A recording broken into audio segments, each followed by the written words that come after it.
Une employée est assassinée sur son lieu de travail. Ce genre de choses n'arrive jamais dans le sud-ouest du Minnesota. On l'avait étranglée avec ses vêtements et son collier. Il y a des témoins, des preuves et même des aveux. Il avait passé la majeure partie de sa vie d'adulte à faire des allers-retours en prison.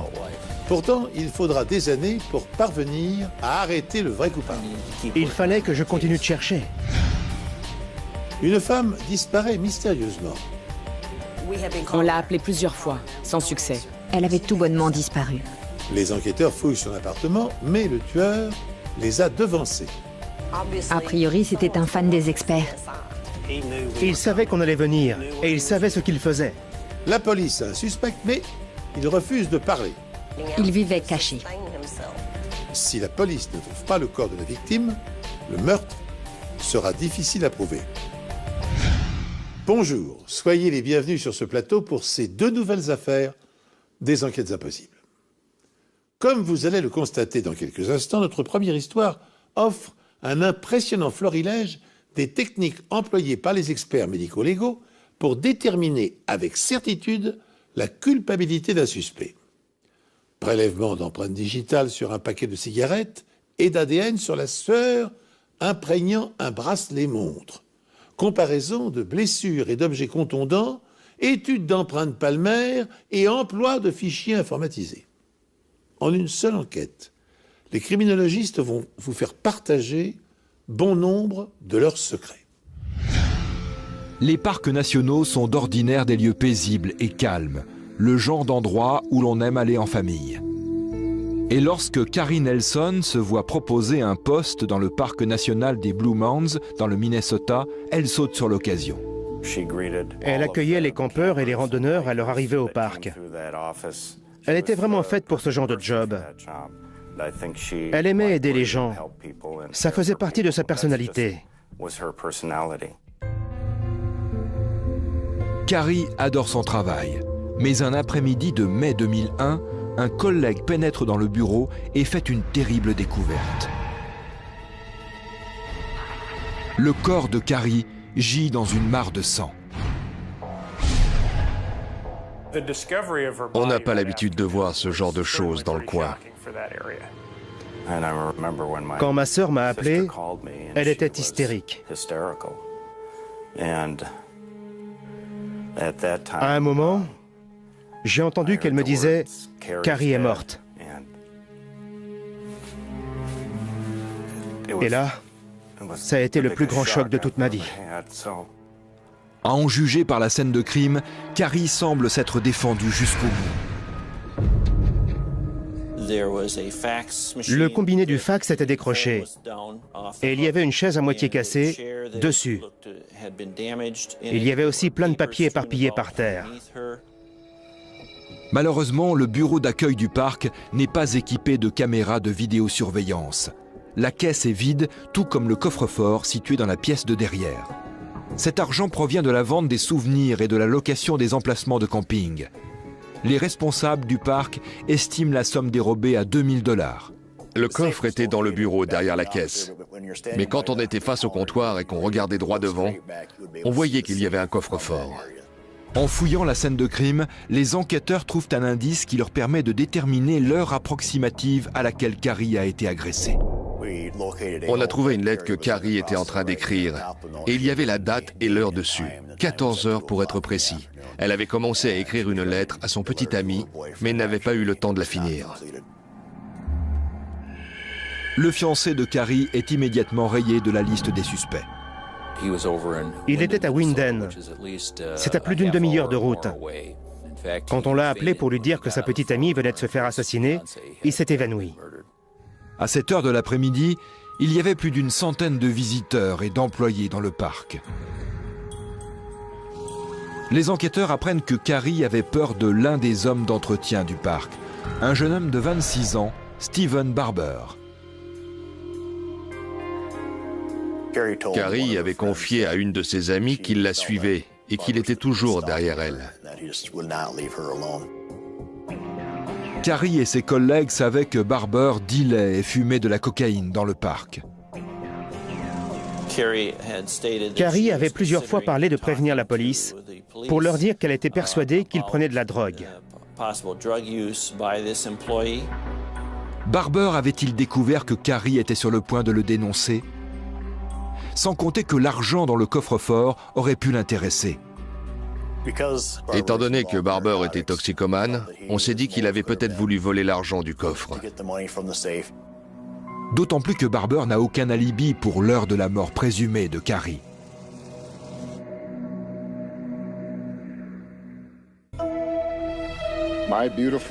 Ma petite fille ne se jettera plus jamais dans mes bras en me disant « Papa, je t'aime ». Celui qui a fait ça doit être mis en prison. Il faut le mettre hors d'état de nuire. Les experts médico-légaux n'ont aucun mal à reconstituer la scène de l'agression. Ils ont en effet retrouvé des gouttes de sang parfaitement rondes près de la caisse et du coffre. Et les tests ADN montrent qu'il s'agit du sang de Carrie. Elle a sûrement été frappée avec le poing ou un objet quelconque. C'est ce qui l'a fait saigner du nez. Ensuite, le tueur l'a emmenée jusqu'à la caisse, d'où les gouttes de sang qu'on a retrouvées à côté. Les médecins remarquent aussi de petites hémorragies sous-conjonctivales dans le blanc de ses yeux, ce qui signifie que le tueur lui a serré la gorge. Il l'a certainement prise à la gorge pour la maîtriser. Il a dû utiliser ses vêtements et son collier pour l'étrangler. C'est ce qui a provoqué ces petites hémorragies au niveau de l'œil.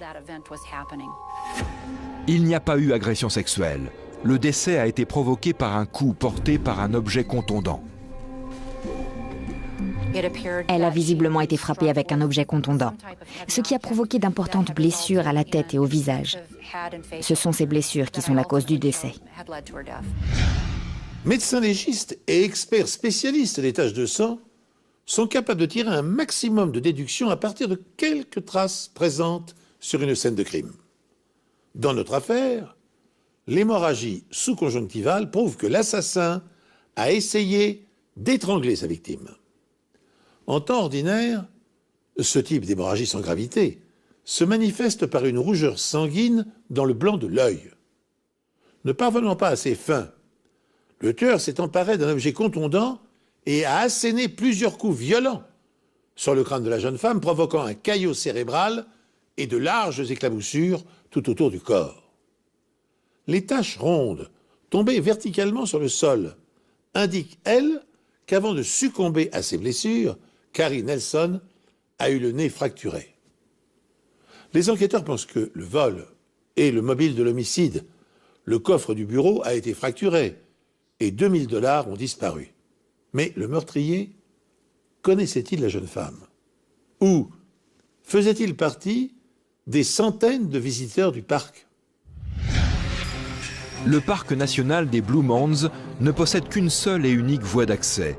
Et pour y entrer, il faut normalement présenter une autorisation. Mais les enquêteurs apprennent que toutes les entrées et sorties ne sont pas systématiquement contrôlées. Il pouvait très bien y avoir dans le camping des gens dont nous ignorions la présence. De plus, le parc est loin de tout et s'étend sur des centaines d'hectares, ce qui signifie que le tueur a pu très facilement disparaître dans la nature. Un campeur déclare aux enquêteurs qu'il a vu une voiture passer à toute allure devant son emplacement, situé juste à côté de l'accueil. Il a vu une grosse voiture blanche, genre paquebot, partir sur les chapeaux de roue. Le campeur ne peut malheureusement pas voir la plaque d'immatriculation, le modèle, ni même la marque de la voiture. Mais il se souvient qu'il l'a vu passer entre 14h15 et 14h30. Carrie était seule à l'accueil. La dernière personne à l'avoir vue vivante était un campeur qui est passé à la caisse à 13h53. Le corps de Carrie a été retrouvé à 14h44, ce qui veut dire que la mystérieuse voiture blanche était là au moment du meurtre. Steven Barber, l'employé qui suivait Carrie avant qu'elle ne soit tuée, possède justement une voiture qui correspond à cette description. Barber avait une Cadillac blanche, le genre de voiture qui fait paquebot justement. Les enquêteurs l'interrogent, mais il nie toute implication dans le meurtre de Carrie. Il prétend qu'au moment des faits, il était à l'anniversaire de sa sœur. Il est arrivé chez elle à 15 heures. Vu l'heure à laquelle le meurtre a eu lieu, ça ne l'éliminait pas pour autant de la liste des suspects. Mais les enquêteurs ne trouvent rien de suspect ni dans la voiture de Barber, ni chez lui. Sur la scène de crime, ils trouvent un bracelet-montre près du corps de Carrie. On aurait dit qu'elle le montrait du doigt. Un des côtés du bracelet en cuir a été arraché. Il avait certainement été arraché pendant la bagarre. Cette montre n'est pas celle de Carrie. Steven Barber prétend qu'elle ne lui appartient pas non plus, et aucun des collègues de Carrie ne la reconnaît. Près du corps de Carrie, les enquêteurs retrouvent également un paquet de cigarettes de marque Doral. Carrie ne fumait pas, et aucun des employés du parc ne fumait cette marque de cigarette. On en a donc déduit que c'était le paquet du tueur. Il n'y a aucune empreinte, ni sur la montre, ni sur le paquet de cigarettes. Les techniciens chauffent de la superglue et la vaporisent dans tout le bureau afin de faire apparaître d'éventuelles empreintes digitales. C'était un travail de titan. Vu le nombre d'allées et venues dans ce bureau tous les jours, il y avait un nombre incalculable d'empreintes sur tout un tas d'objets. Grâce à cette technique, les enquêteurs récoltent 135 empreintes latentes. Mais aucune de ces empreintes ne correspond à celle du suspect, Steve Barber. Les techniciens effectuent également des relevés sur la montre. Ils trouvent 3 profils ADN, dont celui de Carrie Nelson, sûrement parce qu'elle a arraché sa montre à son agresseur.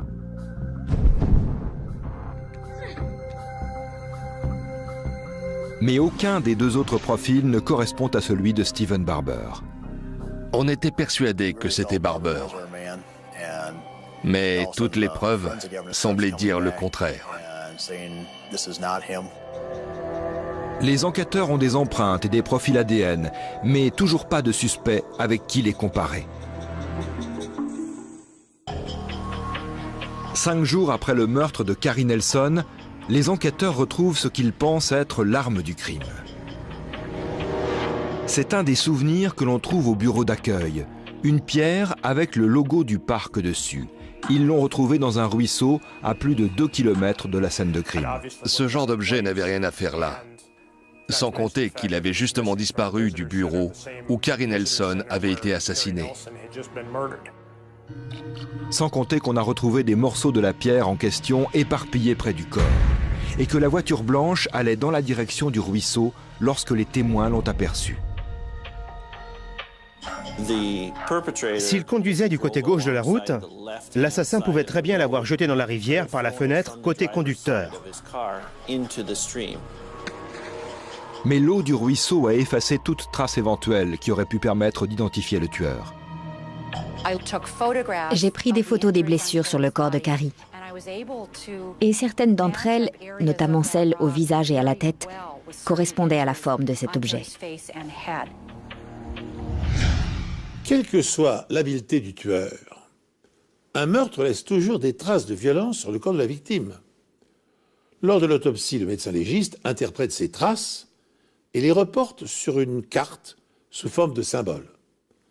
Ainsi, un impact de balle peut révéler le calibre de l'arme et d'éventuelles brûlures de la peau indiquer un tir à bout portant. Les contusions ou hématomes apparaissent quand un choc violent a fait éclater les vaisseaux capillaires. Leur forme peut indiquer la direction de l'impact et leur couleur, le temps écoulé depuis la mort. À bout portant, un tir de fusil de chasse ne laisse qu'une grande blessure. À distance, il produit un mouchetis de plaie qui indiquera à quel éloignement se trouvait le tireur. La strangulation manuelle produit des traces distinctives de contusion au niveau de la gorge.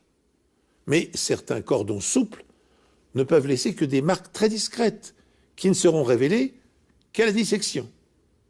Enfin, lors de l'autopsie, il peut n'y avoir aucune trace extérieure de coup sur la tête, mais l'examen interne, au moyen du scanner, révélera l'hémorragie cérébrale.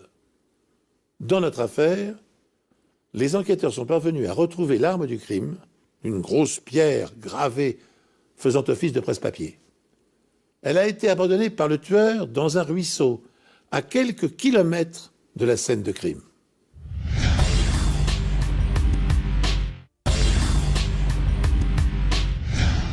Les experts passent plusieurs heures à comparer les empreintes retrouvées sur la scène de crime avec celles des employés du parc et des campeurs présents ce jour-là. 97 de ces empreintes appartenaient aux employés, ce qui nous laissait 38 empreintes latentes non identifiées. Ils interrogent alors le fichier régional, mais aucune de ces 38 empreintes ne correspond à celle d'un criminel connu. On était très étonnés de n'avoir trouvé aucune correspondance, parce qu'on était persuadés que l'assassin n'en était pas à son coup d'essai. Les profils ADN retrouvés sur la montre sont eux aussi comparés à ceux du fichier régional.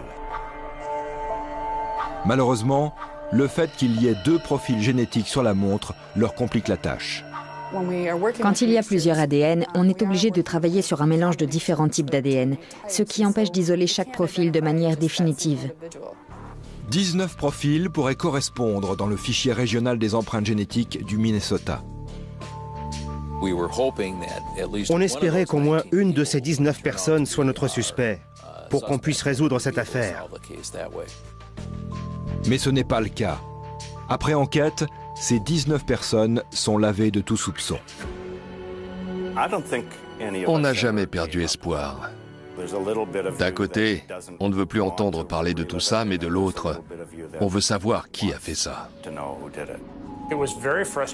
C'était très frustrant pour les enquêteurs. Ils avaient un témoin qui avait vu une voiture blanche quitter la scène de crime, une montre avec une empreinte génétique dessus. Un an plus tard, les enquêteurs ont enfin une piste sérieuse. Un détenu déclare que son compagnon de cellule, Anthony Flowers, lui a confié être le meurtrier de Carrie Nelson. Monsieur Flowers avait un sacré casier judiciaire. C'était un braqueur de banque qui avait passé la majeure partie de sa vie d'adulte à faire des allers-retours en prison. Flowers s'était échappé de prison quelques jours avant le meurtre de Carrie, et il était encore en cavale au moment des faits. Mais contre toute attente, cette piste ne mène nulle part. Les preuves montrent que Flowers n'a rien à voir dans cette histoire. Ces empreintes ne correspondaient pas à celles de la scène de crime, tout comme son ADN, ce qui l'éliminait d'office de la liste des suspects. Dans ce cas, pourquoi son codétenu l'a-t-il accusé? Tout simplement parce que les 2 compères avaient un plan. Une forte récompense avait été offerte pour toute information conduisant à l'arrestation du meurtrier de Carrie Nelson. Il avait donc l'intention de la toucher et de la partager ensuite avec Flowers. Les enquêteurs découvrent également que Flowers préfère largement le confort des prisons d'État à celui des prisons fédérales. Flowers allait passer le reste de sa vie dans une prison fédérale dans le Minnesota. Nous pensons qu'il voulait s'accuser du meurtre pour être transféré dans une prison d'État et donc profiter d'un meilleur confort pour finir sa peine. Une fois encore, l'enquête est dans l'impasse. Pendant les 5 années qui suivent, les enquêteurs vont exploiter plus de 600 pistes, mais aucune ne les mènera jusqu'au tueur. Jusqu'à ce qu'ils se penchent de nouveau sur les preuves médico-légales.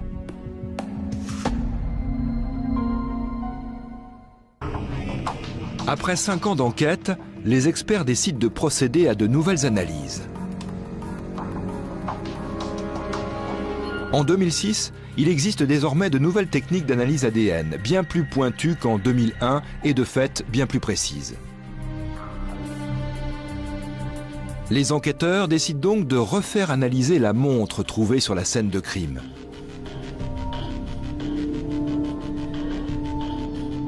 Le bracelet de la montre est en nylon tissé et ils se demandent si cette matière aurait pu absorber la sueur du meurtrier. La sueur en elle-même ne contient pas d'ADN, mais le corps évacue des cellules porteuses d'ADN par la sueur. Et cette sueur peut très bien se déposer ensuite sur le bracelet de la montre. Les experts parviennent effectivement à isoler des cellules cutanées sur le bracelet. Et ils n'ont plus qu'à effectuer un test ADN. Ils trouvent 2 empreintes génétiques. À première vue, il s'agissait vraisemblablement d'un mélange d'ADN féminin et masculin. L'ADN féminin n'est pas celui de Carrie Nelson. Quant à l'ADN masculin, il ne correspond à aucun criminel répertorié dans le fichier du Minnesota. L'expertise des cellules épithéliales prélevées sur le bracelet de la montre révèle qu'il a été porté alternativement par un homme et une femme. Or, les profils génétiques ne correspondent pas à ceux des criminels figurant dans le fichier ADN de l'État du Minnesota. À force d'envisager le problème sous tous ses angles, les policiers s'intéressent à nouveau au paquet de cigarettes retrouvé lui aussi sur la scène de crime. Et ils ont alors une géniale intuition. Le paquet de cigarettes avait un timbre fiscal du Dakota du Sud. Ça voulait donc dire que le paquet avait été acheté là-bas. Les enquêteurs envoient donc le profil aux autorités du Dakota du Sud et leur demandent de faire une recherche dans leur propre base de données des criminels recensés. Ils avaient un profil qui correspondait. L'ADN masculin retrouvé sur la montre est celui de Randy Sweeney, 35 ans, un petit délinquant qui purge une peine de 30 mois de prison pour cambriolage. Il avait l'habitude de repérer les lieux avant de faire un cambriolage. Donc, il était fort possible qu'il soit venu au parc en repérage ce jour-là. Mais les enquêteurs se demandent à qui peut bien appartenir l'ADN féminin retrouvé sur la montre. Ils se tournent donc logiquement vers la personne la plus proche de lui, sa femme, Dawn. Et comme il s'y attendait, c'est bien son ADN qui est sur la montre. Ça faisait d'elle un suspect potentiel, donc il fallait qu'on examine son emploi du temps. Mais Dawn a un alibi solide. Elle était à son travail au moment des faits. Elle pouvait très bien porter la montre de temps en temps, ce qui expliquait qu'il y ait son ADN dessus. Dawn fournit également aux enquêteurs une photo où Randy porte aussi cette montre. Sur l'une des photos, la fermeture de la boucle correspond à celle de la montre qu'on avait retrouvée sur la scène de crime. Ça se voyait aux marques d'usure sur le bracelet. Sur une autre photo, Sweeney apparaît avec un paquet de Doral. Et pour couronner le tout, il possède une berline blanche. La voiture de Dawn et de Randy Sweeney correspondait exactement à la description du véhicule qu'on avait vu quitter le parc le jour du meurtre. Les empreintes palmaires retrouvées sur le comptoir de la caisse et sur un bout de papier près du corps de Carrie sont celles de Randy Sweeney. En mai 2007, Randy Sweeney est mis en examen pour meurtre avec préméditation. Le procureur pense que le jour du meurtre, Sweeney a regardé à l'intérieur du bureau et n'y a vu personne. Il est donc entré et a ouvert le tiroir-caisse pour s'emparer de l'argent. Mais Carrie l'a surpris en sortant des toilettes. Ils se battent, Sweeney la frappe et elle lui arrache sa montre.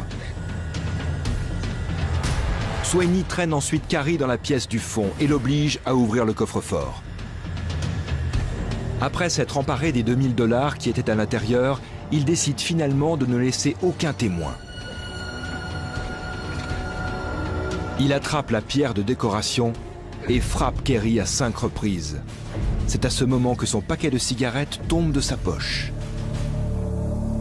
En partant, il emmène avec lui l'arme du crime et la jette dans la rivière juste à côté. Il pense ainsi avoir effacé toute trace de son passage. Mais ce qu'il ne sait pas, c'est qu'en réalité, il a laissé derrière lui une multitude d'indices. La vie est une chose très précieuse, mais fragile aussi. Elle ne tient qu'à un fil.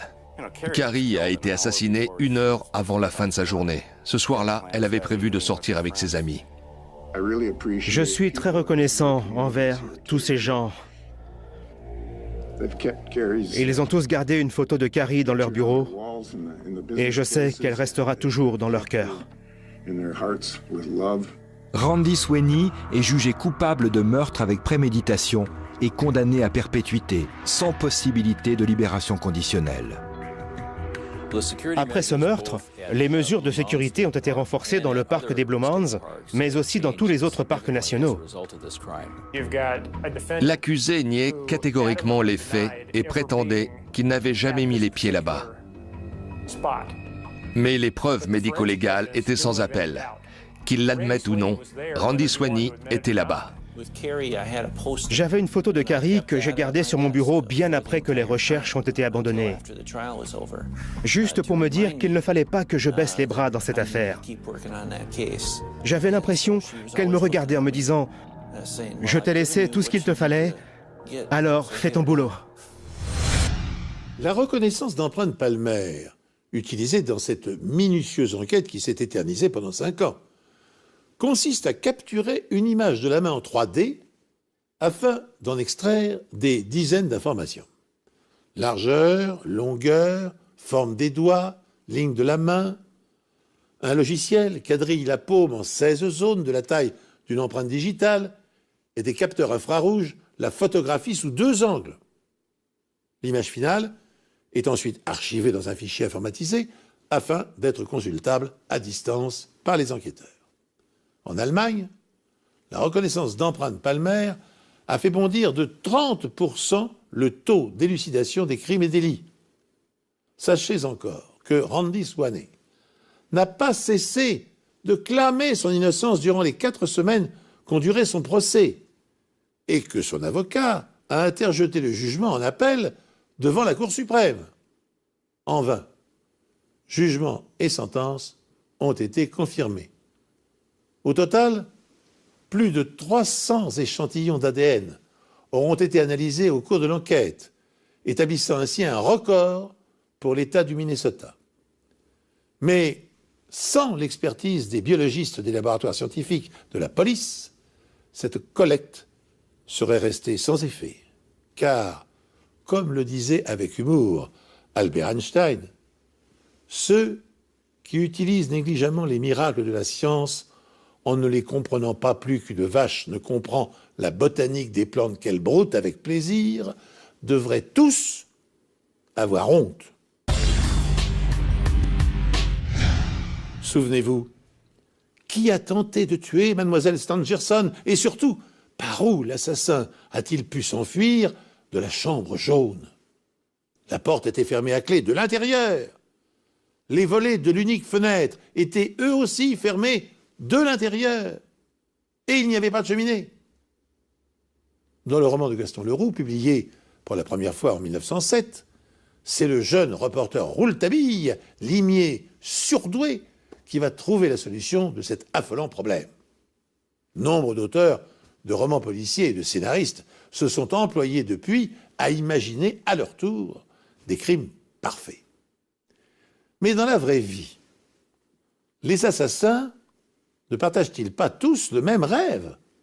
Commettre un meurtre et brouiller les pistes de telle manière que la police ne puisse jamais retrouver leurs traces et les arrêter. L'histoire que je vais vous raconter maintenant commence comme un cauchemar, car le meurtrier n'a négligé aucun effort pour effacer le moindre indice. Il est même allé jusqu'à emporter l'aspirateur de la victime après s'en être servi pour nettoyer la scène de crime.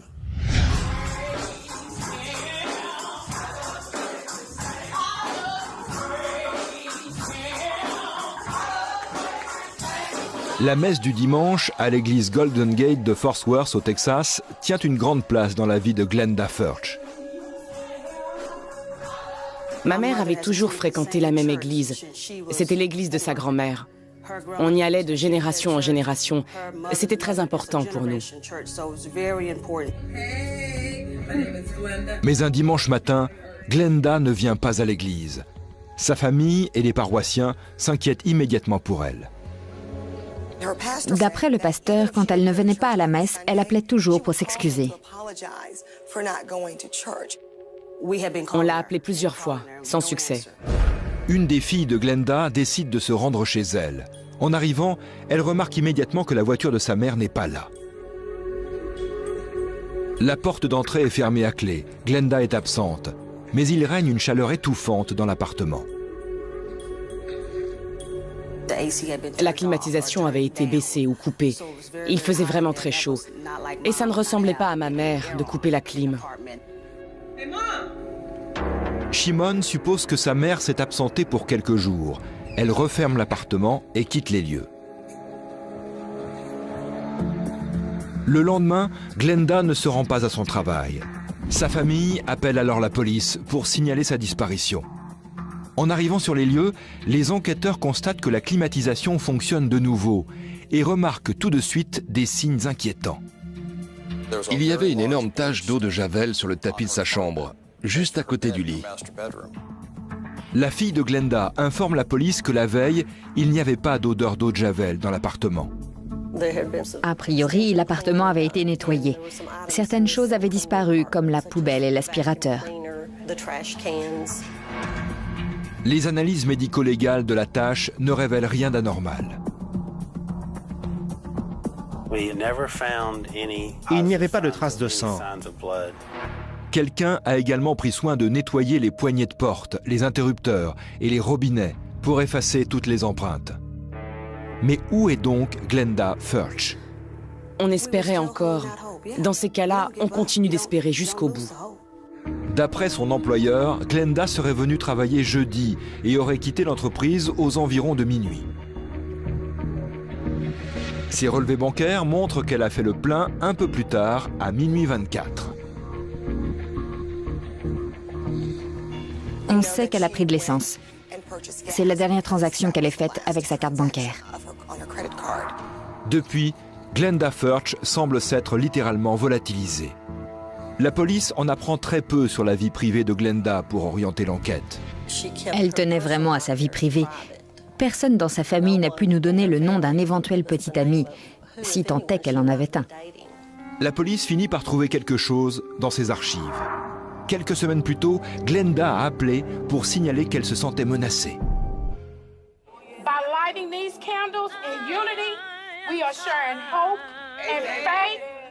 Glenda Furch, 51 ans, a disparu. Et la police de Fort Worth a toutes les raisons de croire qu'elle a été assassinée. Elle rentrait du travail. Elle n'avait jamais rien fait de mal. Elle n'aurait jamais été impliquée dans une affaire louche. Et là, elle avait tout bonnement disparu. La vie de Glenda se limitait à son travail, ses 2 filles et ses petits-enfants. Elle aimait bien voyager, passer du temps avec ses petits-enfants, aller à l'église, faire du shopping comme beaucoup de femmes, et être avec sa famille. Ça comptait énormément pour elle. Le meurtrier a vraisemblablement emporté le corps sans vie et les objets de valeur dans la voiture de Glenda Furch. Puis, au risque de se faire prendre, il est revenu le lendemain sur le lieu de son crime pour tout nettoyer. Il a remis en marche la climatisation, effacé toutes les empreintes digitales, récuré cuisine et salle de bain, passé moquette et tapis à l'eau de javel. Et pour parachever le tout, il a emporté avec lui la poubelle et l'aspirateur. Et cette obsession machiavélique du détail a porté ses fruits, puisque les enquêteurs ne disposent dès lors d'aucun indice. Orientant leurs recherches dans une toute autre direction, ils épluchent la liste des appels téléphoniques de la victime. Heureuse initiative. Glenda a effectivement passé un appel au service d'urgence de la police quelques jours avant le drame. I just wanted to report last week this guy knocked on my door. When I asked who was it, he just went to rambling off about something he had to show me. I said, no, I'm not interested. And he said, oh, just give me a chance. Just give me a chance, you know, and he just stood there begging for me to open my door. À l'époque, il y avait pas mal de cambriolages à Fort Worth. Les voleurs frappaient à votre porte ou l'enfonçaient tout simplement. Mais aucune des maisons n'a été nettoyée après les vols. La police en conclut donc que la disparition de Glenda n'est pas liée à cette série d'effractions.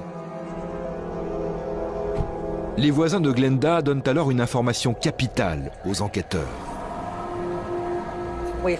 On est tombé sur 2 jeunes qui emménageaient dans un appartement près de celui de Glenda ce matin-là. En fait, ce lundi-là, à environ 2 heures du matin, ils ont aperçu un Afro-Américain faire des allées et venues entre son appartement et une voiture.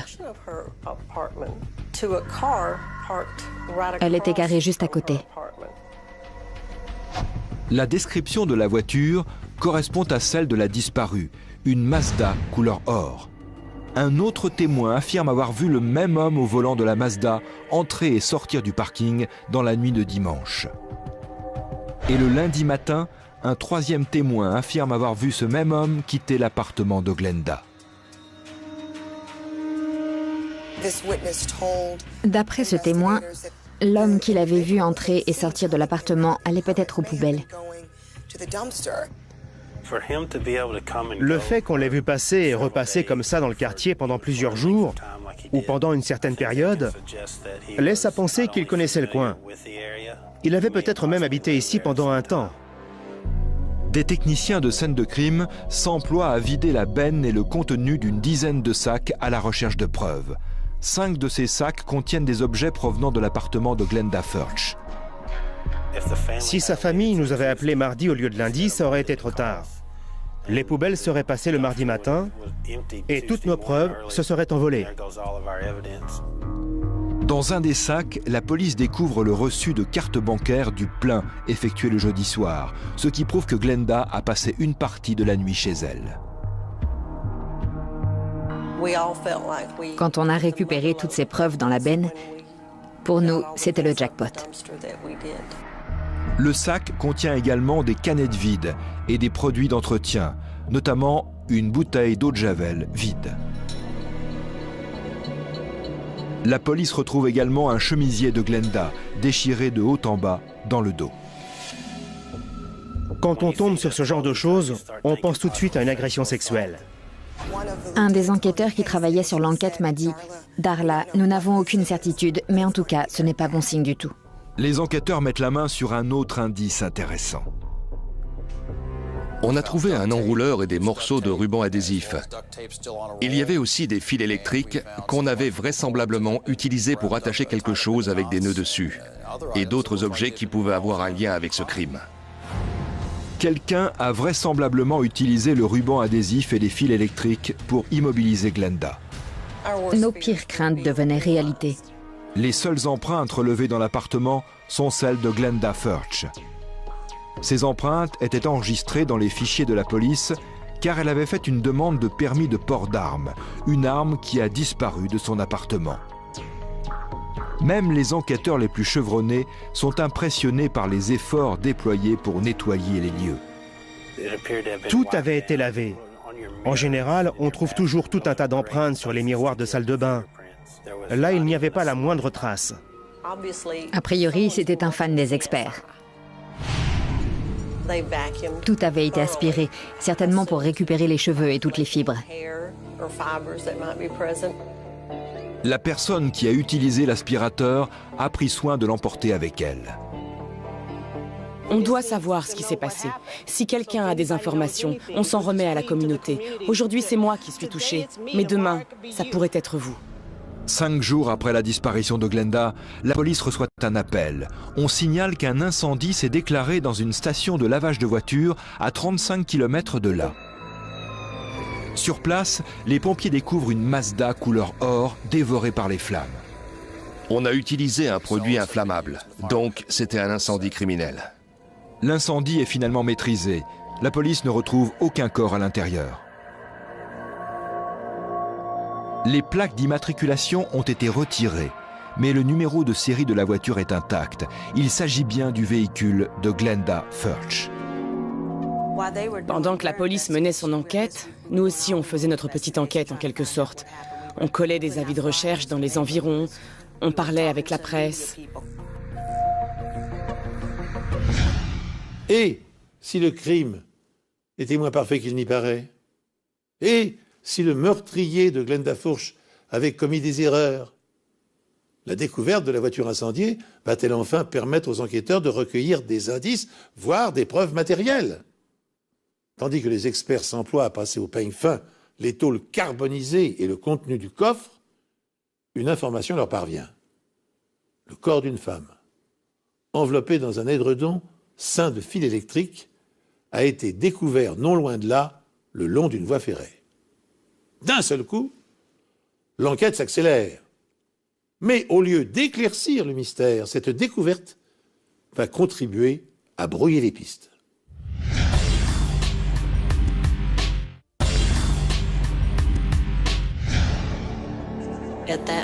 À ce moment-là, il ne faisait plus aucun doute que nous venions de retrouver le corps de Glenda. Pourtant, ce n'est pas le cas. Le dossier dentaire de Glenda permet rapidement aux experts médico-légaux d'établir que ce cadavre n'est pas le sien. Cette nouvelle a terrassé tout le monde. Combien d'autres femmes allions-nous retrouver enveloppées dans un édredon bleu avec des fils électriques? A priori, plus d'une. La police continue de traquer le tueur. Un mois après la disparition de Glenda, la police remarque un homme en train de vider le coffre d'un véhicule volé. Alors qu'il est sur le point d'être appréhendé, le suspect prend la fuite. Il a brûlé plusieurs feux, a évité de justesse plusieurs collisions et il a réussi à prendre l'autoroute. On n'aurait jamais pensé qu'une voiture comme ça puisse rouler aussi vite. La course-poursuite a duré pas mal de temps et la voiture a fini par faire un tonneau.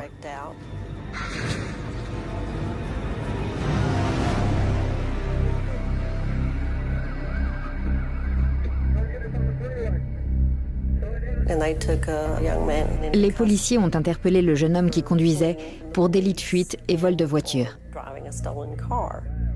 Le voleur s'appelle Rodney Owens, 40 ans, et il a une longue carrière criminelle derrière lui. Rodney s'était fait renvoyer de l'armée pour outrage envers un officier. Il avait agressé son supérieur. C'est plutôt grave. Le casier judiciaire de Rodney révèle qu'il a été arrêté plusieurs fois pour violences aggravées, notamment à l'encontre de son ex-petite amie. La jeune femme confie alors aux enquêteurs qu'Owens a déjà menacé de la tuer. Il a dit qu'il pourrait très bien l'attraper par derrière, lui mettre un sac en plastique sur la tête et la regarder s'étouffer. Elle raconte aussi à la police que depuis un certain temps, Owens s'était mis à les suivre, elle et ses collègues. Il conduisait une Mazda couleur or, semblable à celle de Glenda, précisément à l'époque de sa disparition. Un de ses collègues s'est approché du véhicule et a relevé le numéro de la plaque. Il a tout de suite appelé la police pour le communiquer. Le numéro ne correspond pas à la Mazda de Glenda, mais à un camion. Le propriétaire affirme les avoir jetés près de chez lui, dans un conteneur à ordures qui se trouve justement tout près de chez Glenda. Finalement, il s'agissait du bâtiment à côté de celui de Glenda. Il n'a eu qu'à changer les plaques. Les enquêteurs apprennent également qu'à une certaine époque, Owens habitait avec sa mère dans le même immeuble que Glenda Furch. L'appartement de la famille Owens donnait directement sur celui de Glenda. Mais il y a un autre élément troublant. Lorsque les enquêteurs fouillent le véhicule volé par Owens, ils trouvent un sac contenant un rouleau de ruban adhésif de marque Tape-It. Or, cette marque n'est distribuée que dans quelques magasins de la région de Fort Worth. Et c'est justement celle qui a été utilisée pour immobiliser Glenda Furch. Le sac contenait aussi une arme de poing, un couteau de chasse et des fils électriques pleins de nœuds. Les enquêteurs cherchent maintenant à établir si ces objets correspondent à se trouver dans la benne devant l'appartement de Glenda. Ils envoient donc toutes ces pièces à conviction au laboratoire médico-légal pour analyse. Les experts remarquent une similitude avec les fils électriques retrouvés dans la benne. Il s'agissait du même type de fil et surtout du même type de nœuds que ceux retrouvés devant chez Glenda. Nous avons reçu différents éléments, dont des prélèvements provenant de canettes, des échantillons de serviettes et aussi de vêtements. Les échantillons prélevés sur les canettes contiennent de la salive. Et il y a aussi une empreinte digitale partielle sur l'une d'elles. Grâce aux vapeurs de superglue et à la ninidrine, les experts parviennent à révéler une autre empreinte partielle sur le carton du rouleau de scotch retrouvé dans les poubelles. La ninidrine et la superglue ont mis en évidence une empreinte qu'on a pu photographier par la suite. Les techniques de prélèvement d'empreintes digitales n'ont pas cessé de se perfectionner. Au début du XXe siècle, seules les empreintes imprimées sur une surface lisse et sèche étaient exploitables grâce à l'emploi de poudres minérales ou organiques. Puis, des poudres fluorescentes ont permis de travailler sur des surfaces réflectives ou multicolores, comme le verre ou le papier glacé. Enfin, les experts ont été capables de recueillir des traces papillaires sur toutes sortes de matériaux tels les plastiques, les cuirs, le carton ou les textiles. Dans les années 1980, un ingénieur japonais a découvert par hasard que les empreintes se détachaient en blanc sur les objets que l'on avait placés dans une armoire étanche et humidifiée dans laquelle on avait fait chauffer de la superglue. Ce système de fumigation s'est révélé d'une redoutable efficacité. Dans notre enquête, les experts sauront-ils exploiter l'empreinte recueillie sur le rouleau de ruban adhésif retrouvé dans le coffre de la voiture incendiée de Glenda Furch. J'ai demandé un agrandissement de cette empreinte et je l'ai comparée à un agrandissement des empreintes de M. Owens. Et l'empreinte sur le rouleau adhésif était bien la sienne. Les experts médico-légaux découvrent également des preuves biologiques sur une serviette de toilette provenant a priori de l'appartement de Glenda. Les analyses montrent qu'il s'agit de sperme. Le profil ADN établi à partir de ces prélèvements est comparé à celui de Rodney Owens. Le résultat est sans appel. Le profil ADN obtenu à partir de la canette correspondait parfaitement à celui de Rodney Owens. Et pour ce qui était du sperme recueilli sur la serviette de bain, il s'agissait aussi de celui du suspect. Rodney Owens est arrêté et inculpé du meurtre de Glenda Furch. Mais finira-t-il par révéler aux enquêteurs ce qu'il a fait du corps ?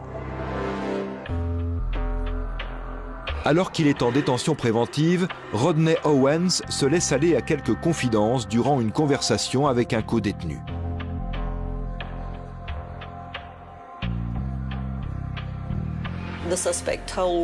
Le suspect a dit à un autre prisonnier qu'il savait que cette femme vivait seule et qu'elle travaillait de nuit.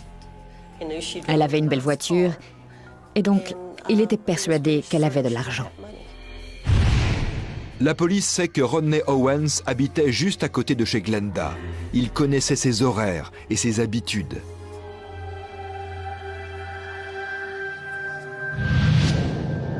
La nuit du meurtre, Glenda se gare dans le parking de sa résidence. La police pense qu'Owens a utilisé une arme pour entrer de force dans son appartement. Les preuves montrent qu'il a ensuite utilisé du ruban adhésif et des fils électriques pour l'immobiliser, avant de la violer et de la tuer. Il s'est emparé de tout l'argent liquide qu'il a pu trouver, ainsi que de tous les objets de valeur. Puis, il a enveloppé le corps de Glenda dans une couverture, avant de le déposer dans la voiture. Personne ne sait où il a abandonné le corps de sa victime. Le dimanche, une des filles de Glenda passe chez elle pour voir si tout va bien. Owens revient dans la nuit de dimanche à lundi pour nettoyer les lieux. Il emporte avec lui l'aspirateur et tout ce qu'il a utilisé pour effacer les traces de son passage.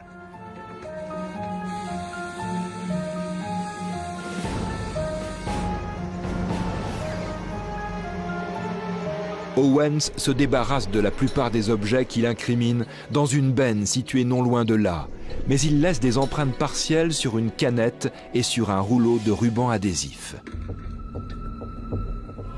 Il laisse aussi son ADN sur la canette et sur une serviette de toilette que les enquêteurs retrouveront un peu plus tard. Alors qu'il jette les sacs dans la benne, il met la main sur de vieilles plaques d'immatriculation et il les récupère pour les mettre sur la voiture de Glenda. Plus tard, il suit son ex-petite amie à son travail. C'est là que les collègues de la jeune femme ont la présence d'esprit de relever le numéro de la plaque. Et c'est précisément cette plaque qui prouve sa présence sur les lieux du meurtre. Quand Owens met le feu à la voiture de sa victime, il a déjà laissé de nombreuses preuves dans la benne située à côté de chez Glenda. On ignore encore les circonstances exactes de la mort de Glenda. Mais grâce aux empreintes, aux échantillons de sang et de sperme, on a pu reconstituer les faits. Ça suffisait pour savoir qu'elle avait été assassinée. Il y a certainement eu une agression sexuelle dans cet appartement, mais on ne peut pas le prouver. Vous nous avez arraché une mère, une grand-mère. Elle était aussi l'enfant de quelqu'un. C'est vraiment injuste. La défense part du principe qu'il n'y a pas de corps et que, par conséquent, il est impossible de prouver que Glenda est morte. Mais tous les témoins entendus dans cette affaire ont déclaré que Glenda Furch n'aurait jamais abandonné sa famille, son église et son travail. Alors que le mobile du meurtre est évident, Owens avait besoin d'argent. Il n'avait pas été condamné avant. Mais depuis qu'il n'avait nulle part où aller et personne pour l'aider, il était devenu de plus en plus violent. Pourriez-vous vous lever et donner votre verdict? Nous, le jury, déclarons l'accusé coupable. 1 an après la disparition de Glenda Furch, Rodney Owens est reconnu coupable de meurtre et condamné à la prison à perpétuité. Il s'est vu proposer une remise de peine s'il avouait ce qu'il avait fait du corps, mais il a refusé.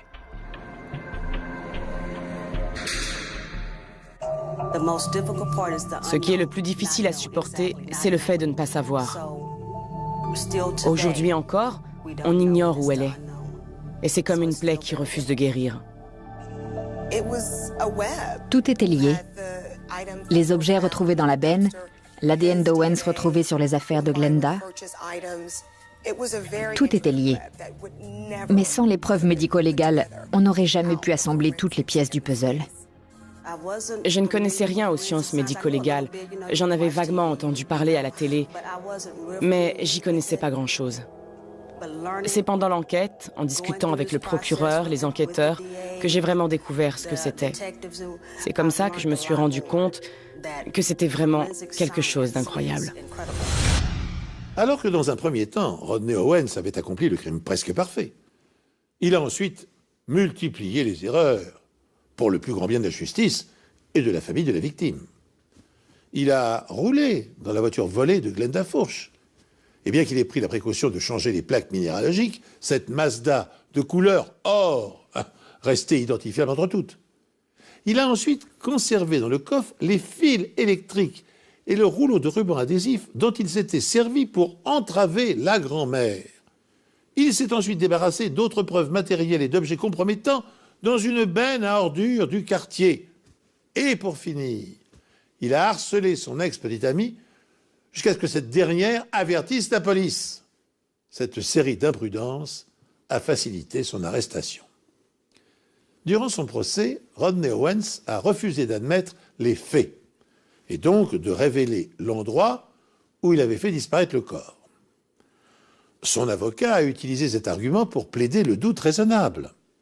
Mais le procureur a contré cet argument en déployant devant le jury des cartes représentant chaque lieu concerné par l'enquête, les pièces à conviction, un calendrier précis et une chronologie des événements. Un témoignage à charge de la compagne du meurtrier a fini par emporter l'adhésion du jury. Même en l'absence du corps, Owens a été reconnu coupable de meurtre avec préméditation et condamné à une peine de prison à perpétuité.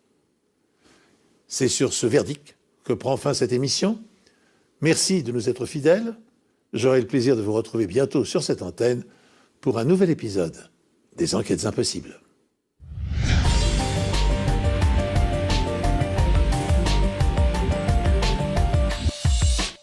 Qu'elle ne lui appartient pas non plus, et aucun des collègues de Carrie ne la reconnaît.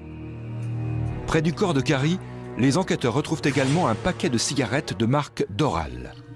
Carrie ne fumait pas, et aucun des employés du parc ne fumait cette marque de cigarette. On en a donc déduit que c'était le paquet du tueur. Il n'y a aucune empreinte, ni sur la montre, ni sur le paquet de cigarettes. Les techniciens chauffent de la superglue et la vaporisent dans tout le bureau afin de faire apparaître d'éventuelles empreintes digitales. C'était un travail de titan. Vu le nombre d'allées et venues dans ce bureau tous les jours, il y avait un nombre incalculable d'empreintes sur tout un tas d'objets. Grâce à cette technique, les enquêteurs récoltent 135 empreintes latentes. Mais aucune de ces empreintes ne correspond à celle du suspect, Steve Barber. Les techniciens effectuent également des relevés sur la montre. Ils trouvent 3 profils ADN, dont celui de Carrie Nelson, sûrement parce qu'elle a arraché sa montre à son agresseur.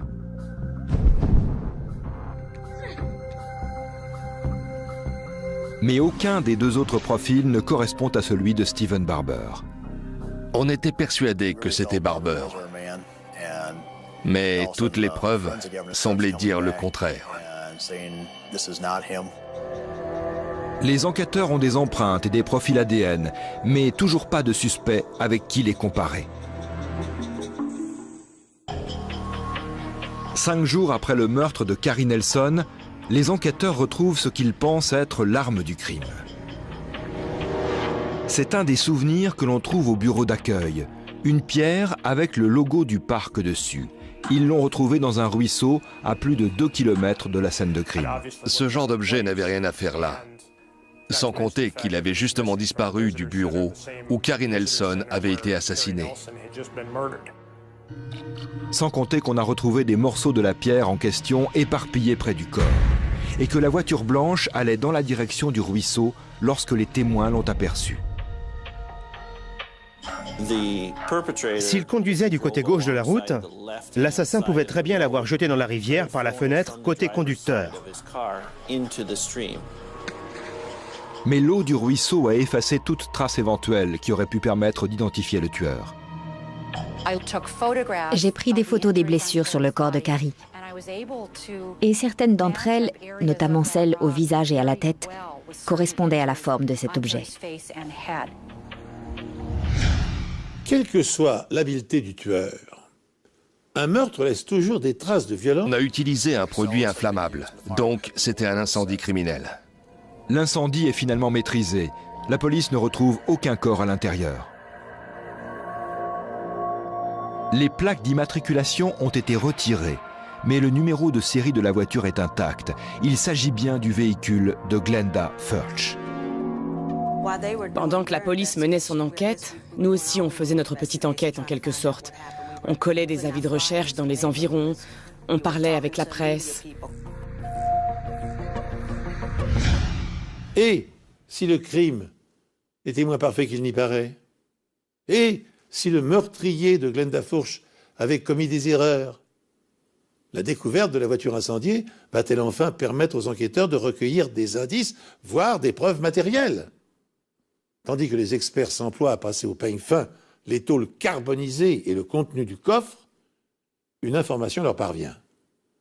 Le corps d'une femme, enveloppé dans un édredon ceint de fils électriques, a été découvert non loin de là, le long d'une voie ferrée. D'un seul coup, l'enquête s'accélère. Mais au lieu d'éclaircir le mystère, cette découverte va contribuer à brouiller les pistes.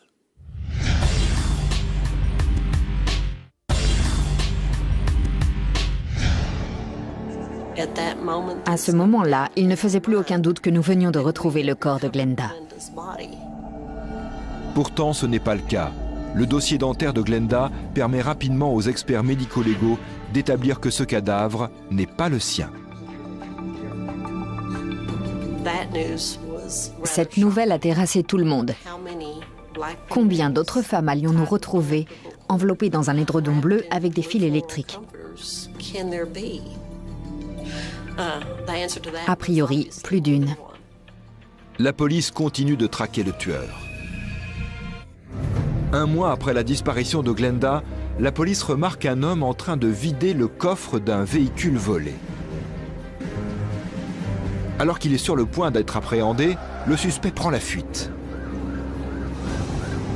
Il a brûlé plusieurs feux, a évité de justesse plusieurs collisions et il a réussi à prendre l'autoroute. On n'aurait jamais pensé qu'une voiture comme ça puisse rouler aussi vite. La course-poursuite a duré pas mal de temps et la voiture a fini par faire un tonneau.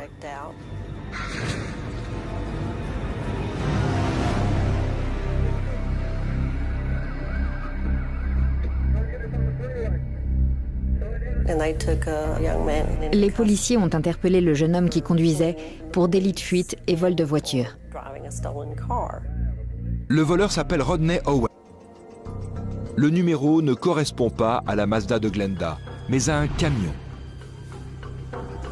Le propriétaire affirme les avoir jetés près de chez lui, dans un conteneur à ordures qui se trouve justement tout près de chez Glenda. Finalement, il s'agissait du bâtiment à côté de celui de Glenda. Il n'a eu qu'à changer les plaques. Les enquêteurs apprennent également qu'à une certaine époque, Owens habitait avec sa mère dans le même immeuble que Glenda Furch. L'appartement de la famille Owens donnait directement sur celui de Glenda. Mais il y a un autre élément troublant. Lorsque les enquêteurs fouillent le véhicule volé par Owens, ils trouvent un sac contenant un rouleau de ruban adhésif de marque Tape It. Or, cette marque n'est distribuée que dans quelques magasins de la région de Fort Worth. Et c'est justement celle qui a été utilisée pour immobiliser Glenda Furch. Le sac contenait aussi une arme de poing, un couteau de chasse et des fils électriques pleins de nœuds. Les enquêteurs cherchent maintenant à établir si ces objets correspondent à se trouver dans la benne devant l'appartement de Glenda. Ils envoient donc toutes ces pièces à conviction au laboratoire médico-légal pour analyse. Les experts remarquent une similitude avec les fils électriques retrouvés dans la benne. Il s'agissait du même type de fil et surtout du même type de nœuds que ceux retrouvés devant chez Glenda. Nous avons reçu différents éléments, dont des prélèvements provenant de canettes, des échantillons de serviettes et aussi de vêtements.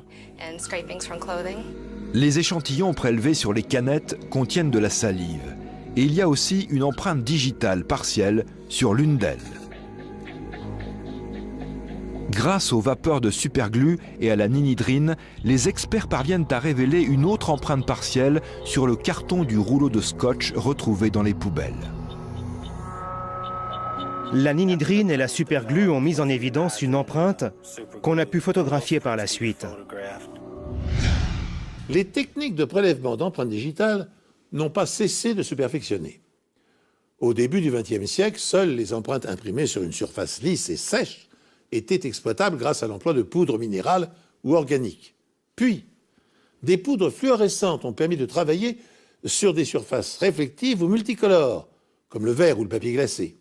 Enfin, les experts ont été capables de recueillir des traces papillaires sur toutes sortes de matériaux tels les plastiques, les cuirs, le carton ou les textiles. Dans les années 1980, un ingénieur japonais a découvert par hasard... Le procureur pense que le jour du meurtre, Sweeney a regardé à l'intérieur du bureau et n'y a vu personne. Il est donc entré et a ouvert le tiroir-caisse pour s'emparer de l'argent. Mais Carrie l'a surpris en sortant des toilettes. Ils se battent, Sweeney la frappe et elle lui arrache sa montre. Sweeney traîne ensuite Carrie dans la pièce du fond et l'oblige à ouvrir le coffre-fort.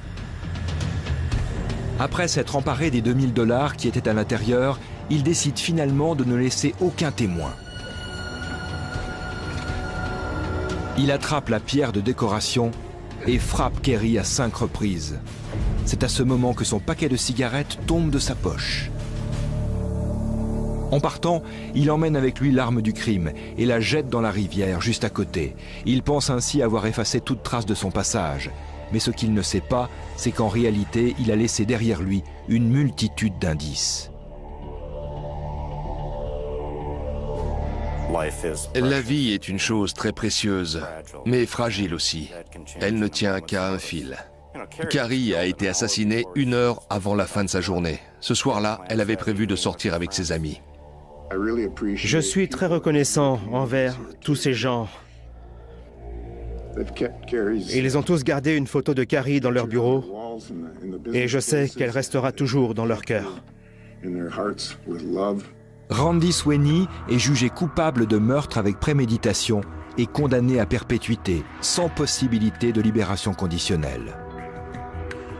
Après ce meurtre, les mesures de sécurité ont été renforcées dans le parc des Blue Mounds, mais aussi dans tous les autres parcs nationaux. L'accusé niait catégoriquement les faits et prétendait qu'il n'avait jamais mis les pieds là-bas. Mais les preuves médico-légales étaient sans appel. Qu'il l'admette ou non, Randy Sweeney était là-bas. J'avais une photo de Carrie que j'ai gardée sur mon bureau bien après que les recherches ont été abandonnées. Juste pour me dire qu'il ne fallait pas que je baisse les bras dans cette affaire. J'avais l'impression qu'elle me regardait en me disant « Je t'ai laissé tout ce qu'il te fallait, alors fais ton boulot ». La reconnaissance d'empreintes palmaires, utilisée dans cette minutieuse enquête qui s'est éternisée pendant 5 ans, consiste à capturer une image de la main en 3D afin d'en extraire des dizaines d'informations. Largeur, longueur, forme des doigts, ligne de la main.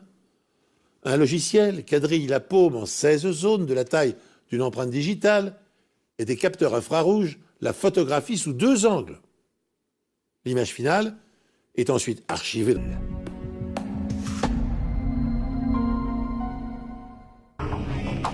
Après 5 ans d'enquête, les experts décident de procéder à de nouvelles analyses.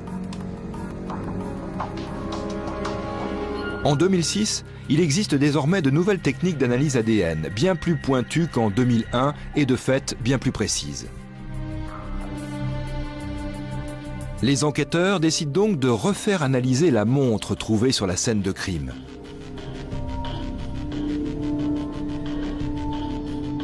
Le bracelet de la montre est en nylon tissé et ils se demandent si cette matière aurait pu absorber la sueur du meurtrier. La sueur en elle-même ne contient pas d'ADN, mais le corps évacue des cellules porteuses d'ADN par la sueur, et cette sueur peut très bien se déposer ensuite sur le bracelet de la montre. Les experts parviennent effectivement à isoler des cellules cutanées sur le bracelet. Et ils n'ont plus qu'à effectuer un test ADN. Ils trouvent 2 empreintes génétiques. À première vue, il s'agissait vraisemblablement d'un mélange d'ADN féminin et masculin. L'ADN féminin n'est pas celui de Carrie Nelson. Quant à l'ADN masculin, il ne correspond à aucun criminel répertorié dans le fichier du Minnesota. L'expertise des cellules épithéliales prélevées sur le bracelet de la montre révèle qu'il a été porté alternativement par un homme et une femme. Or, les profils génétiques ne correspondent pas à ceux des criminels figurant dans le fichier ADN de l'État du Minnesota. À force d'envisager le problème sous tous ses angles, les policiers s'intéressent à nouveau au paquet de cigarettes retrouvé lui aussi sur la scène de crime. Et ils ont alors une géniale intuition. Le paquet de cigarettes avait un timbre fiscal du Dakota du Sud. Ça voulait donc dire que le paquet avait été acheté là-bas. Les enquêteurs envoient donc le profil aux autorités du Dakota du Sud et leur demandent de faire une recherche dans leur propre base de données des criminels recensés. Ils avaient un profil qui correspondait. L'ADN masculin retrouvé sur la montre est celui de Randy Sweeney, 35 ans, un petit délinquant qui purge une peine de 30 mois de prison pour cambriolage. Il avait l'habitude de repérer les lieux avant de faire un cambriolage. Donc, il était fort possible qu'il soit venu au parc en repérage ce jour-là. Mais les enquêteurs se demandent à qui peut bien appartenir l'ADN féminin retrouvé sur la montre. Les enquêteurs ont des empreintes et des profils ADN, mais toujours pas de suspect avec qui les comparer. 5 jours après le meurtre de Carrie Nelson, les enquêteurs retrouvent ce qu'ils pensent être l'arme du crime. C'est un des souvenirs que l'on trouve au bureau d'accueil, une pierre avec le logo du parc dessus. Ils l'ont retrouvée dans un ruisseau à plus de 2 km de la scène de crime. Ce genre d'objet n'avait rien à faire là. Sans compter qu'il avait justement disparu du bureau où Carrie Nelson avait été assassinée. Sans compter qu'on a retrouvé des morceaux de la pierre en question éparpillés près du corps.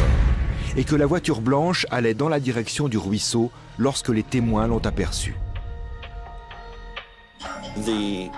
S'il conduisait du côté gauche de la route, l'assassin pouvait très bien l'avoir jeté dans la rivière par la fenêtre côté conducteur. Mais l'eau du ruisseau a effacé toute trace éventuelle qui aurait pu permettre d'identifier le tueur.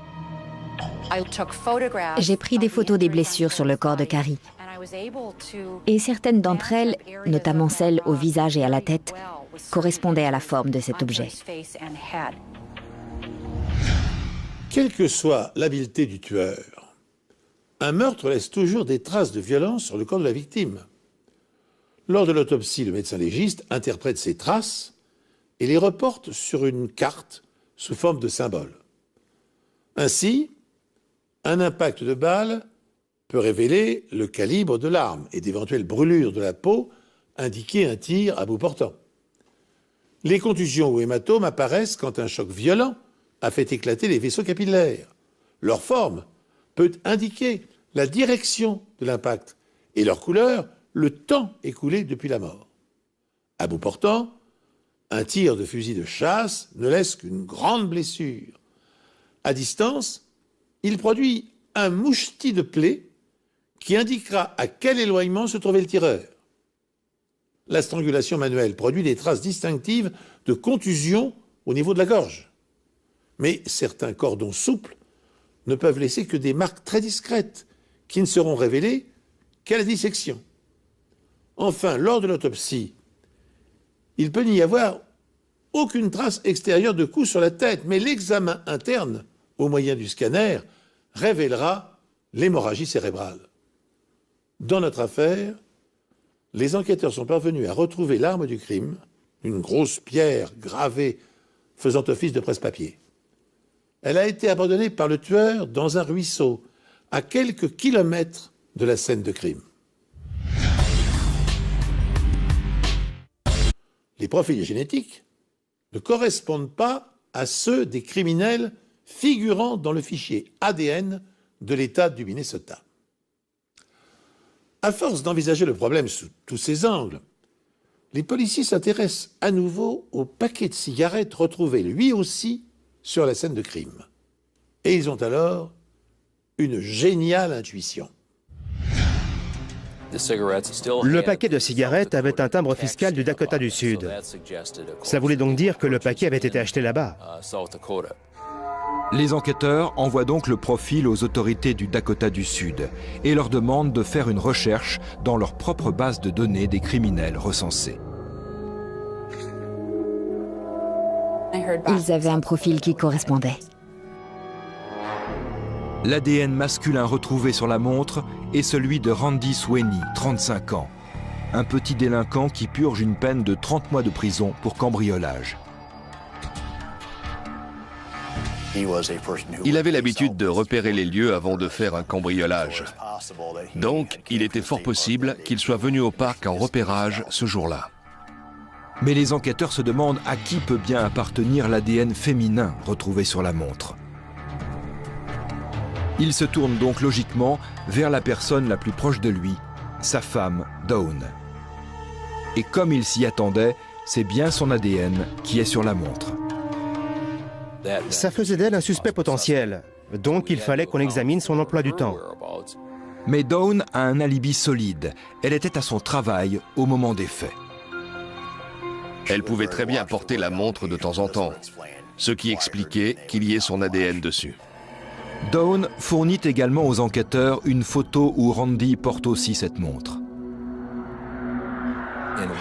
Sur l'une des photos, la fermeture de la boucle correspond à celle de la montre qu'on avait retrouvée sur la scène de crime. Ça se voyait aux marques d'usure sur le bracelet. Sur une autre photo, Sweeney apparaît avec un paquet de Doral. Et pour couronner le tout, il possède une berline blanche. La voiture de Dawn et de Randy Sweeney correspondait exactement à la description du véhicule qu'on avait vu quitter le parc le jour du meurtre. Les empreintes palmaires retrouvées sur le comptoir de la caisse et sur un bout de papier près du corps de Carrie sont celles de Randy Sweeney. En mai 2007, Randy Sweeney est mis en examen pour meurtre avec préméditation. Le procureur pense que le jour du meurtre, Sweeney a regardé à l'intérieur du bureau et n'y a vu personne. Il est donc entré et a ouvert le tiroir-caisse pour s'emparer de l'argent. Mais Carrie l'a surpris en sortant. Celles, notamment celles au visage et à la tête, correspondaient à la forme de cet objet. Quelle que soit l'habileté du tueur, un meurtre laisse toujours des traces de violence sur le corps de la victime. Lors de l'autopsie, le médecin légiste interprète ces traces et les reporte sur une carte sous forme de symbole. Ainsi, un impact de balle peut révéler le calibre de l'arme et d'éventuelles brûlures de la peau indiquer un tir à bout portant. Les contusions ou hématomes apparaissent quand un choc violent a fait éclater les vaisseaux capillaires. Leur forme peut indiquer la direction de l'impact et leur couleur, le temps écoulé depuis la mort. À bout portant, un tir de fusil de chasse ne laisse qu'une grande blessure. À distance, il produit un mouchetis de plaie qui indiquera à quel éloignement se trouvait le tireur. La strangulation manuelle produit des traces distinctives de contusion au niveau de la gorge. Mais certains cordons souples ne peuvent laisser que des marques très discrètes qui ne seront révélées qu'à la dissection. Enfin, lors de l'autopsie, il peut n'y avoir aucune trace extérieure de coup sur la tête, mais l'examen interne, au moyen du scanner, révélera l'hémorragie cérébrale. Dans notre affaire, les enquêteurs sont parvenus à retrouver l'arme du crime, une grosse pierre gravée faisant office de presse-papier. Elle a été abandonnée par le tueur dans un ruisseau, à quelques kilomètres de la scène de crime.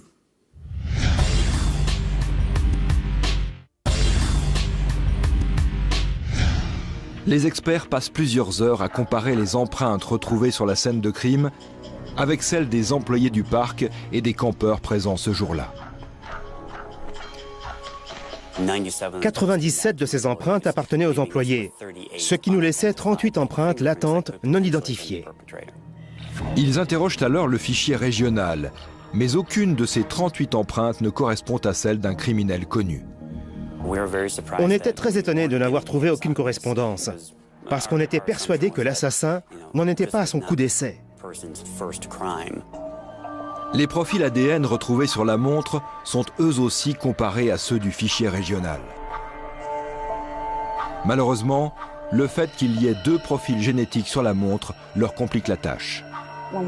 Quand il y a plusieurs ADN, on est obligé de travailler sur un mélange de différents types d'ADN, ce qui empêche d'isoler chaque profil de manière définitive. 19 profils pourraient correspondre dans le fichier régional des empreintes génétiques du Minnesota. On espérait qu'au moins une de ces 19 personnes soit notre suspect. De crime, une montre avec une empreinte génétique dessus. Un an plus tard, les enquêteurs ont enfin une piste sérieuse. Un détenu déclare que son compagnon de cellule, Anthony Flowers, lui a confié être le meurtrier de Carrie Nelson. Monsieur Flowers avait un sacré casier judiciaire. C'était un braqueur de banque qui avait passé la majeure partie de sa vie d'adulte à faire des allers-retours en prison. Flowers s'était échappé de prison quelques jours avant le meurtre de Carrie, et il était encore en cavale au moment des faits. Mais contre toute attente, cette piste ne mène nulle part. Les preuves montrent que Flowers n'a rien à voir dans cette histoire. Ces empreintes ne correspondaient pas à celles de la scène de crime, tout comme son ADN, ce qui l'éliminait d'office de la liste des suspects. Dans ce cas, pourquoi son codétenu l'a-t-il accusé? Tout simplement parce que les 2 compères avaient un plan. Une forte récompense avait été offerte pour toute information conduisant à l'arrestation du meurtrier de Carrie Nelson. Il avait donc l'intention de la toucher et de la partager ensuite avec Flowers. Les enquêteurs découvrent également que Flowers préfère largement le confort des prisons d'État à celui des prisons fédérales. Flowers allait passer le reste de sa vie dans une prison fédérale dans le Minnesota. Nous pensons qu'il voulait s'accuser du meurtre pour être transféré dans une prison d'État et donc profiter d'un meilleur confort pour finir sa peine. Une fois encore, l'enquête est dans l'impasse. Pendant les 5 années qui suivent, les enquêteurs vont exploiter plus de 600 pistes, mais aucune ne les mènera jusqu'au tueur. Jusqu'à ce qu'ils se penchent de nouveau sur les preuves médico-légales.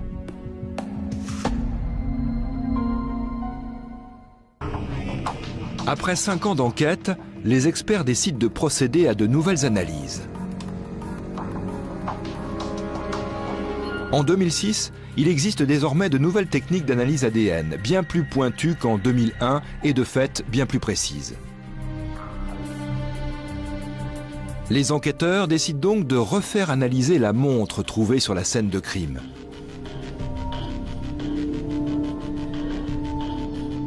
Le bracelet de la montre est en nylon tissé et ils se demandent si cette matière aurait pu absorber la sueur du meurtrier. La sueur en elle-même ne contient pas d'ADN, mais le corps évacue des cellules porteuses d'ADN par la sueur. Et cette sueur peut très bien se déposer ensuite sur le bracelet. Si sa famille nous avait appelés mardi au lieu de lundi, ça aurait été trop tard. Les poubelles seraient passées le mardi matin et toutes nos preuves se seraient envolées. Dans un des sacs, la police découvre le reçu de carte bancaire du plein effectué le jeudi soir, ce qui prouve que Glenda a passé une partie de la nuit chez elle. Quand on a récupéré toutes ces preuves dans la benne, pour nous, c'était le jackpot. Le sac contient également des canettes vides et des produits d'entretien, notamment une bouteille d'eau de Javel vide. La police retrouve également un chemisier de Glenda, déchiré de haut en bas dans le dos. Quand on tombe sur ce genre de choses, on pense tout de suite à une agression sexuelle. Un des enquêteurs qui travaillait sur l'enquête m'a dit « Darla, nous n'avons aucune certitude, mais en tout cas, ce n'est pas bon signe du tout. » Les enquêteurs mettent la main sur un autre indice intéressant. On a trouvé un enrouleur et des morceaux de ruban adhésif. Il y avait aussi des fils électriques qu'on avait vraisemblablement utilisés pour attacher quelque chose avec des nœuds dessus, et d'autres objets qui pouvaient avoir un lien avec ce crime. Quelqu'un a vraisemblablement utilisé le ruban adhésif et les fils électriques pour immobiliser Glenda. Nos pires craintes devenaient réalité. Les seules empreintes relevées dans l'appartement sont celles de Glenda Furch. Ces empreintes étaient enregistrées dans les fichiers de la police car elle avait fait une demande de permis de port d'armes, une arme qui a disparu de son appartement. Même les enquêteurs les plus chevronnés sont impressionnés par les efforts déployés pour nettoyer les lieux. Tout avait été lavé. En général, on trouve toujours tout un tas d'empreintes sur les miroirs de salle de bain. Là, il n'y avait pas la moindre trace. A priori, c'était un fan des experts.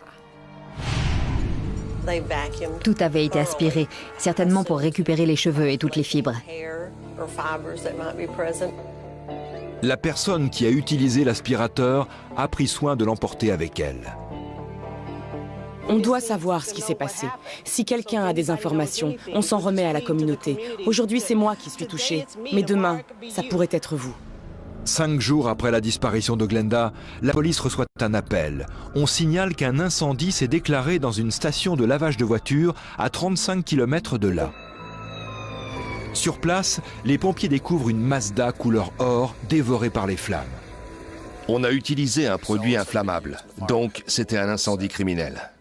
L'incendie est finalement maîtrisé. La police ne retrouve aucun corps à l'intérieur.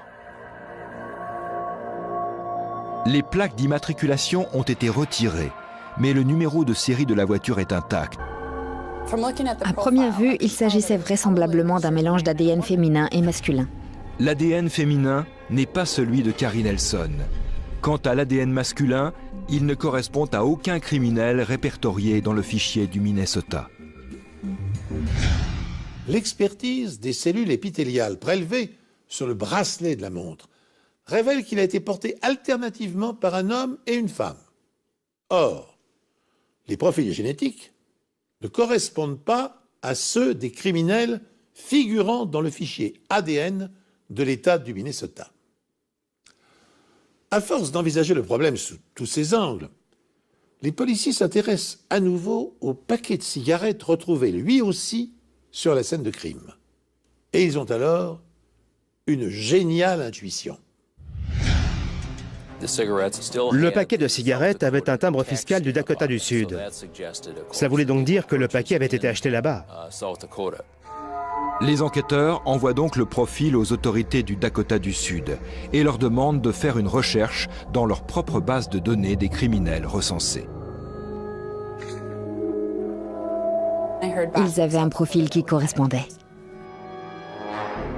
L'ADN masculin retrouvé sur la montre est celui de Randy Sweeney, 35 ans, un petit délinquant qui purge une peine de 30 mois de prison pour cambriolage. Il avait l'habitude de repérer les lieux avant de faire un cambriolage. Donc, il était fort possible qu'il soit venu au parc en repérage ce jour-là. Mais les enquêteurs se demandent à qui peut bien appartenir l'ADN féminin retrouvé sur la montre. Ils se tournent donc logiquement vers la personne la plus proche de lui, sa femme, Dawn. Et comme il s'y attendait, c'est bien son ADN qui est sur la montre. Ça faisait d'elle un suspect potentiel, donc il fallait qu'on examine son emploi du temps. Mais Dawn a un alibi solide. Elle était à son travail au moment des faits. Elle pouvait très bien porter la montre de temps en temps, ce qui expliquait qu'il y ait son ADN dessus. Dawn fournit également aux enquêteurs une photo où Randy porte aussi cette montre. Sur l'une des photos, la fermeture de la boucle correspond à celle de la montre qu'on avait retrouvée sur la scène de crime. Ça se voyait aux marques d'usure sur le bracelet. Sur une autre photo, Sweeney apparaît avec un paquet de Doral. Et pour couronner le tout, il possède une berline blanche. La voiture de Dawn et de Randy Sweeney correspondait exactement à la description du véhicule qu'on avait vu quitter le parc le jour du meurtre. Les empreintes palmaires retrouvaient également un chemisier de Glenda, déchiré de haut en bas dans le dos. Quand on tombe sur ce genre de choses, on pense tout de suite à une agression sexuelle. Un des enquêteurs qui travaillait sur l'enquête m'a dit « Darla, nous n'avons aucune certitude, mais en tout cas, ce n'est pas bon signe du tout. » Les enquêteurs mettent la main sur un autre indice intéressant. On a trouvé un enrouleur et des morceaux de ruban adhésif. Il y avait aussi des fils électriques qu'on avait vraisemblablement utilisés pour attacher quelque chose avec des nœuds dessus, et d'autres objets qui pouvaient avoir un lien avec ce crime. Quelqu'un a vraisemblablement utilisé le ruban adhésif et les fils électriques pour immobiliser Glenda. Nos pires craintes devenaient réalité. Les seules empreintes relevées dans l'appartement sont celles de Glenda Furch. Ces empreintes étaient enregistrées dans les fichiers de la police car elle avait fait une demande de permis de port d'armes, une arme qui a disparu de son appartement. Même les enquêteurs les plus chevronnés sont impressionnés par les efforts déployés pour nettoyer les lieux. Tout avait été lavé. En général, on trouve toujours tout un tas d'empreintes sur les miroirs de salle de bain. Là, il n'y avait pas la moindre trace. A priori, c'était un fan des experts. Tout avait été aspiré, certainement pour récupérer les cheveux et toutes les fibres. La personne qui a utilisé l'aspirateur a pris soin de l'emporter avec elle. On doit savoir ce qui s'est passé. Si quelqu'un a des informations, on s'en remet à la communauté. Aujourd'hui, c'est moi qui suis touché, mais demain, ça pourrait être vous. 5 jours après la disparition de Glenda, la police reçoit un appel. On signale qu'un incendie s'est déclaré dans une station de lavage de voitures à 35 km de là. Sur place, les pompiers découvrent une Mazda couleur or dévorée par les flammes. On a utilisé un produit inflammable, donc c'était un incendie criminel. L'incendie est finalement maîtrisé. La police ne retrouve aucun corps à l'intérieur. Les plaques d'immatriculation ont été retirées, mais le numéro de série de la voiture est intact. Il s'agit bien du véhicule de Glenda Furch. Pendant que la police menait son enquête, nous aussi on faisait notre petite enquête en quelque sorte. On collait des avis de recherche dans les environs, on parlait avec la presse. Et si le crime était moins parfait qu'il n'y paraît? Et si le meurtrier de Glenda Furch avait commis des erreurs? La découverte de la voiture incendiée va-t-elle enfin permettre aux enquêteurs de recueillir des indices, voire des preuves matérielles? Tandis que les experts s'emploient à passer au peigne fin les tôles carbonisées et le contenu du coffre, une information leur parvient.